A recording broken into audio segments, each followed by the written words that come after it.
بسم اللہ الرحمن الرحیم۔ یہ حدیث ان لوگوں کے لیے ہے جو اپنے رزق میں برکت چاہتے ہیں، جو اللہ اور اللہ کے رسول صلی اللہ علیہ وسلم سے محبت کرتے ہیں، جو گھروں کی بے سکونی سے بچنا چاہتے ہیں، جو بیماریوں اور پریشانیوں سے نجات چاہتے ہیں۔ یہ تب ہی ممکن ہے کہ آپ نبی کریم صلی اللہ علیہ وسلم کا فرمان سنیں اور اس پر عمل کریں۔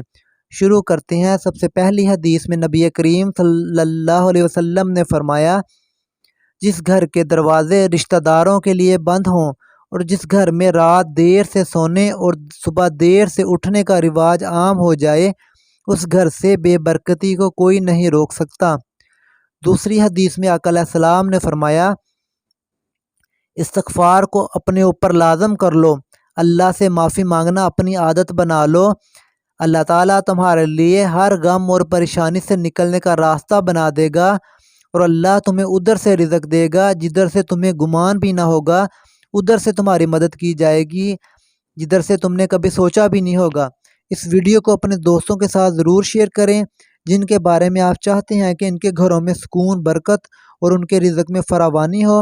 اگر آپ نے ابھی تک ہمارے چینل کو سبسکرائب نہیں کیا تو لال بٹن دبا کر اس چینل کو سبسکرائب کر لیں۔ شکریہ۔